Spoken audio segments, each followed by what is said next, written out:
ഹെമിംഗ്വേയും അതുപോലെ തന്നെ MD ഒക്കെ തന്നെ യുദ്ധരംഗത്ത് പോയി കഥകൾ, അതുപോലെ കോവിലിനൊക്കെ മലയാളത്തിൽ എഴുത്തുകാർ, അങ്ങനെ യുദ്ധരംഗത്തെ കഥകൾ നമ്മൾ കേട്ട് ഉണ്ട്. അപ്പോൾ നേരെ മറിച്ച് ഒരു യുദ്ധരംഗത്തേക്ക് പോയി യുദ്ധത്തിൻ്റെ അനുഭവങ്ങൾ, പ്രത്യേകിച്ച് അംബാസിഡർ TP ശ്രീനിവാസൻ പരാമർശിച്ച ഉക്രൈൻ റഷ്യ യുദ്ധരംഗത്തെ കീവിലൊക്കെ പോയിക്കൊണ്ട് തന്നെ അവിടുത്തെ കാര്യങ്ങൾ മനസ്സിലാക്കാൻ ശ്രമിച്ചിട്ടുണ്ട്. പണ്ടൊക്കെ അങ്ങനെയുള്ള യുദ്ധരംഗത്ത് പോയി മാധ്യമപ്രവർത്തകർ റിപ്പോർട്ട് ചെയ്യുന്നതിനെ കുറിച്ചുള്ള വായന അനുഭവങ്ങളുണ്ട്. എന്തായിരുന്നു യുക്രൈനുമായിട്ട് ബന്ധപ്പെട്ടുള്ള യാത്രയും അതിൻ്റെ അനുഭവങ്ങളും യാഥാർത്ഥ്യം നമ്മൾ കാണുന്ന പത്രവാർത്തകളിൽ നിന്ന് എത്രത്തോളം അടുത്ത് നിൽക്കുന്നു?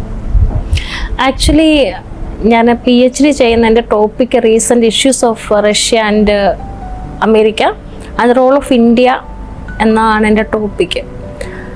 അപ്പോൾ ആ ടോപ്പിക്കിലേക്ക് എത്താൻ എനിക്ക് ഒരു യുക്രൈൻ യാത്ര അനിവാര്യമായി വന്നു. അങ്ങനെ അവിടെ എൻ്റെ ഒരു സിസ്റ്ററുണ്ട്, സിസ്റ്റർ ലിജി. അപ്പോൾ അവരുമായിട്ട് ചർച്ച ചെയ്തതിൻ്റെ വെളിച്ചത്തിലാണ് എനിക്ക് അങ്ങോട്ട് പോകാൻ പറ്റിയത്. കാരണം സിസ്റ്റർ ലിജി കഴിഞ്ഞ ഒരു 25-26 വർഷമായിട്ട് അവിടെയാണ് താമസിക്കുന്നത്. അപ്പോൾ അവരവിടെ സാമൂഹ്യ പ്രവർത്തനവും അവരുടെ കോൺവെൻറ്റും എല്ലാം അവിടെയാണ്. അപ്പം അങ്ങനെയാണ് ഞാൻ അങ്ങോട്ട് പോകാനായിട്ടൊരു തീരുമാനം എടുത്തത്. അവിടം വരെ എത്തുക എന്നുള്ളത് വളരെ സാഹസികമായ ഒരു കാര്യം തന്നെയായിരുന്നു. എനിക്ക് തോന്നുന്നു ഞാനായിരിക്കണം യുദ്ധകാലത്ത് ഒരു യുദ്ധഭൂമി സന്ദർശിക്കുന്ന ആദ്യത്തെ ഇന്ത്യൻ വനിത എന്നത് വളരെ പുതുമയുള്ളൊരു കാര്യമായിട്ട് അനുഭവപ്പെട്ടിരുന്നു. എനിക്ക് ഒത്തിരി കാര്യങ്ങൾ പഠിക്കാൻ പറ്റി എന്നുള്ളത്. പിന്നെ ഒരു പ്രാവശ്യം വന്ന് എനിക്ക് വളരെ ഈ അലാം വരും, ഇങ്ങനെ അലേർട്ട് നമുക്ക് വരും, നിങ്ങൾ ബങ്കറിൽ ഒളിക്ക്, നിങ്ങളുടെ അടുത്തേക്കാണ് മിസൈൽ വന്നിട്ടുള്ളതെന്ന് ഒരു ആപ്പ് വഴി നമുക്ക് നമ്മുടെ ഏത് ഭാഗത്തോട്ടാണ്, അപ്പോൾ അതനുസരിച്ച് നമുക്ക് മെസ്സേജ് വരും. അപ്പോൾ അന്നൊരു ദിവസം, എല്ലാ ദിവസവും മെസ്സേജ് വരും, പക്ഷെ അന്നത്തെ മെസ്സേജ് അന്നത്തെ അലേർട്ട് ഇങ്ങനെ കണ്ടിന്യൂസ്ലി വന്നുകൊണ്ടിരുന്നപ്പം കറക്റ്റ് ടൈമിലായിരുന്നു എനിക്ക് ശ്രീനിവാസൻ സാറിൻ്റെ ഗുഡ് മോർണിംഗ് മെസ്സേജ് വന്ന്.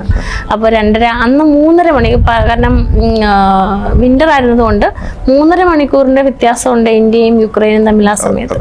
അപ്പോൾ രാവിലെ 6 മണിക്കെന്ന് വെച്ചപ്പോൾ എനിക്ക് ആ സമയത്ത് വന്നപ്പം ആ സമയത്താണ് കറക്റ്റ് ഈ അലേർട്ട് വന്നിട്ട് ഞാൻ ആകെ അലേർട്ടായിട്ടിരുന്നൊരു സമയം. അപ്പൊ ഞാൻ സാറിന് പെട്ടെന്ന് ഈ അലേർട്ട് എടുത്ത് സ്ക്രീൻഷോട്ട് എടുത്തിട്ട്, അപ്പം yes please come back, I can give a better shelter for you എന്ന് സാറ് പറഞ്ഞത് ഞാൻ ഓർക്കുന്നു. അവിടെ എല്ലാം പൊളിഞ്ഞതാണ്, ബിൽഡിങ്ങുകളെന്നല്ല, അവിടെ നമ്മൾ കാണുന്ന വഴികൾ, കാരണം യുദ്ധസമയത്ത് വഴികളൊന്നും നമുക്ക് നന്നാക്കാനുള്ള സാഹചര്യം ഇല്ല. പിന്നെ സർക്കാർ ആശുപത്രികൾ, ഇപ്പോൾ ഈ ജനലിലൊക്കെയുള്ള ആശുപത്രികളിലെല്ലാം മണൽച്ചാക്ക് നിറച്ചു വെച്ചിരിക്കുക. അപ്പോൾ ഞാനിതിനെക്കുറിച്ച് ചോദിച്ചു, എന്തിനാണ് ഈ മണൽച്ചാക്ക് ഇങ്ങനെ ജനലിൻ്റെ വശത്ത് ചില്ലൊക്കെ ഉള്ളിടത്തൊക്കെ വെച്ചിരിക്കണമെന്ന് ചോദിച്ചു. പറഞ്ഞാൽ അത് അവരുടെ മിസൈൽ വരുമ്പം നമുക്ക് ഒന്നും സംഭവിക്കാതിരിക്കാൻ വേണ്ടിയിട്ടാണ് എന്ന് പറഞ്ഞു.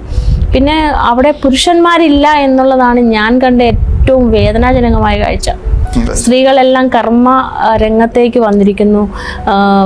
മീറ്റ് ഷോപ്പിലും ഫിഷ് ഷോപ്പിലും പച്ചക്കറി കടകളിലും മറ്റ് എല്ലാ സംഭവങ്ങളും പുരുഷന്മാരില്ലാത്ത ഒരു വലിയൊരു ഒരു അതാണ് എനിക്ക് തോന്നുന്നത്.